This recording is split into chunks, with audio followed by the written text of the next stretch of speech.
The hospital room reeked of antiseptic, a sharp sting that couldn't mask the metallic scent of blood. The green walls seemed to pulse under flickering fluorescent lights, and there, on a narrow bed, lay Anita, still, ashen, her lips parted as if she tried to speak one last time. My clerical collar felt like a noose, choking me as I stood by her side, my hands clasped so tightly my knuckles ached. Ruth, my wife, stood a step behind, her face a mask of calm, but her eyes screamed with grief and guilt. In the corner, the quack doctor, a wiry man with trembling hands, wiped sweat from his brow, avoiding my gaze. I stared at Anita's lifeless body, and a single thought clawed at me: if only Ruth had exposed me. If she'd shouted my sins to the world, maybe Anita would still be alive. The weight of my choices crushed my chest, each breath a struggle.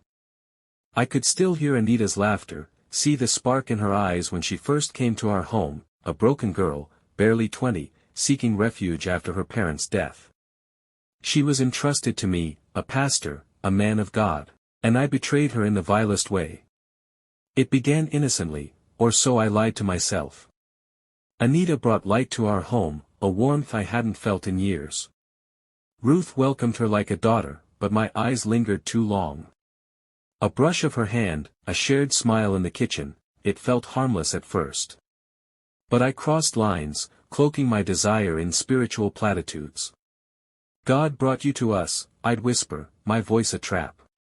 She resisted at first, her eyes wary, but I was persuasive, charming. Soon, she stopped pulling away.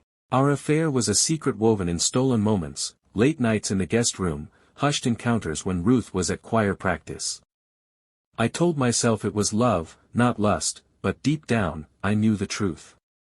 Then came the day Anita sat me down, her hands shaking, and whispered, "I'm pregnant." My world collapsed. A child would unravel everything, my church, my reputation, the godly facade I'd built over years. Ruth didn't need to catch us to know. She saw Anita's nausea, her quiet withdrawals, the way I avoided her gaze. One night, she cornered me in our bedroom, her voice low and cutting. "Is it true, Thomas? Did you defile that girl?" I crumbled, confessing through tears and excuses.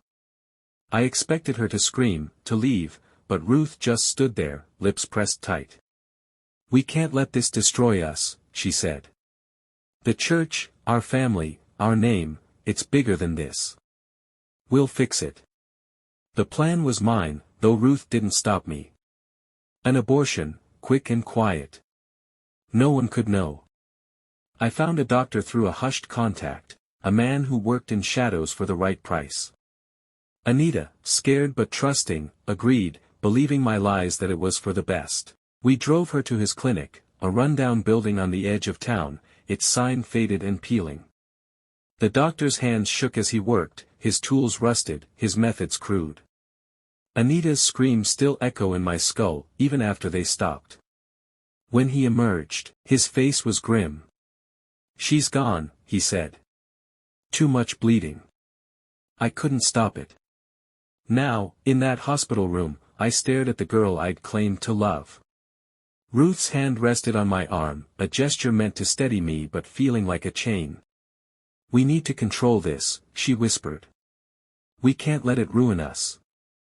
I nodded, numb. We paid the doctor, a fortune to buy his silence. He crafted a lie: Anita had stomach pain, we brought her here, but it was too late.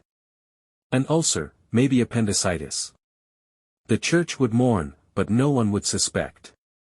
The days after were a haze. I stood at the pulpit, preaching forgiveness while my soul festered.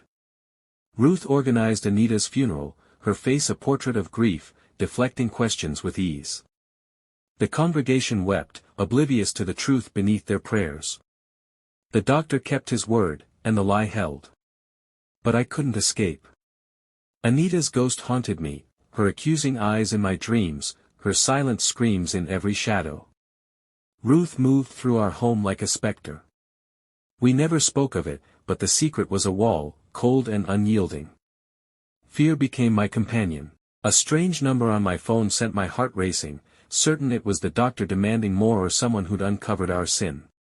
An unknown text made my hands shake, expecting a blackmail note. But none came.